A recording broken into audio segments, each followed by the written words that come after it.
বস্তা আদা চাষের জন্য আপনাদেরকে রোপণের উপযুক্ত সময় হচ্ছে বৈশাখ বা এপ্রিলের পরবর্তী সপ্তাহে।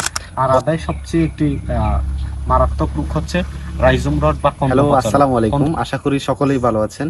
বর্তমানে 2022 সালের পরবর্তী সময়ে সবচেয়ে কৃষিতে মশলা ফসলের দিকে অন্যতম একটি ফসল হচ্ছে বস্তায় আদা চাষ ফসল। বস্তায় আদা চাষ দিন দিন বৃদ্ধি পাচ্ছে এবং অনেকেই ছাদে এবং পতিত জমিতে কিন্তু বস্তায় আদা চাষে সাফল্যজনকভাবে অনেক নিউজ মিডিয়া আমরা স্বাভাবিকভাবে এগুলো দেখতে পাচ্ছি।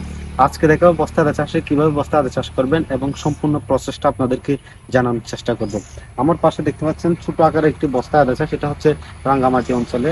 আমি আপনাদেরকে বোঝানোর সুবিধার্থে একটি বস্তার অনুপাত হিসেবে দেখানোর চেষ্টা করব। বস্তা আদা চাষের জন্য আপনাদেরকে অবশ্যই পতিত জমি বা যেখানে ছায়া হয়, অতিরিক্ত রোদ না যাতে পড়ে, পতিত জমিতে যে জায়গাতে আপনি কোনো কিছু করেন না, বাড়ির উঠানে বাচ্চায় গাছপালা কম স্থানে আপনারা বস্তা আদা চাষের জন্য উপযুক্ত স্থান নির্বাচন করবেন। বস্তা আদা চাষের জন্য আপনাদেরকে রোপণের উপযুক্ত সময় হচ্ছে বৈশাখ বা এপ্রিলের পরবর্তী সপ্তাহে।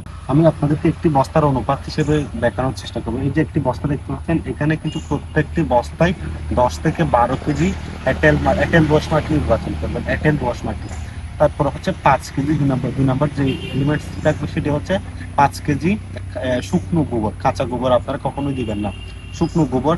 তারপর 3 নাম্বার হচ্ছে বার্মি কম্পোস্ট থাকবে 2 কেজি। বার্মি কম্পোস্ট বলতে কেঁচু সার যেটা আমরা চিনি, সেই কেঁচু সারটি থাকবে। 4 নাম্বার যে এলিমেন্টস সেটি হচ্ছে 1 কেজি ছাই থাকবে। এই 4টি এলিমেন্টসের মিশ্রণে আপনারা প্রত্যেকটি বস্তার জন্য আলাদা আলাদা না, 500 বস্তা হলে সেই উপাদান আপনারা একসাথে মিক্স করে প্রত্যেকটি বস্তার ক্ষেত্রে বস্তায় দিবেন। এবং বস্তার ক্ষেত্রে প্রত্যেকটি বস্তায় কিন্তু আপনারা এদিকে নিচের দিকে কয়েকটি ছিদ্র করে দিবেন, কেননা অতিরিক্ত যদি পানি হয়ে যায় বস্তায়, এই যে এখানে মুড়ে দিবেন।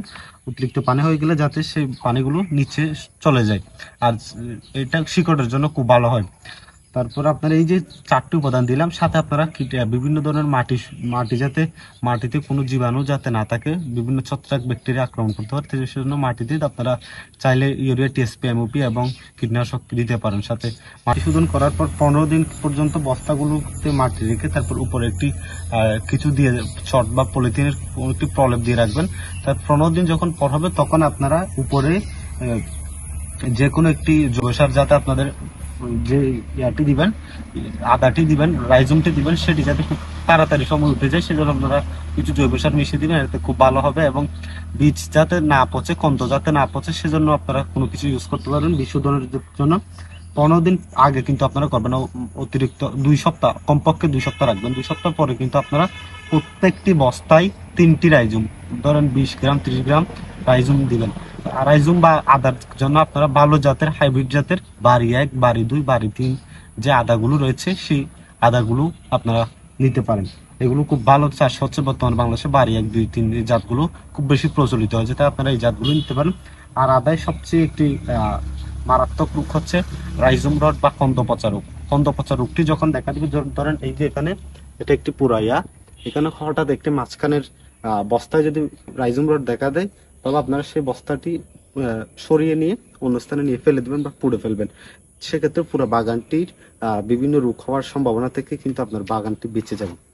আপনারা কিন্তু চাইলে এভাবে খুব সহজে বস্তা আদা চাষ করতে পারেন। বাংলাদেশে ইতিমধ্যে বিভিন্ন যুবকরা কিন্তু এটার নানাভাবে অবদান রাখছে। বস্তায় আদা চাষ সহ করলে কিন্তু আমাদের যে বিদেশ থেকে যে বস্তায় আদা চাষ সহ আদা সহ হলুদ বিভিন্ন মশলা জাতীয় উপাদানগুলো কিনতে হয়, সেগুলোর ঘাটতি আমাদের দেশে কমে যাবে। আশা করি আপনাদের ভালো লাগবে এবং বস্তা আদা চাষ সহ অন্য কিছু নিয়ে ভিডিও লাগলে জানাতে পারেন। ধন্যবাদ সকলকে। দেখা হচ্ছে অন্য কোনো ভিডিওতে। আল্লাহ হাফেজ।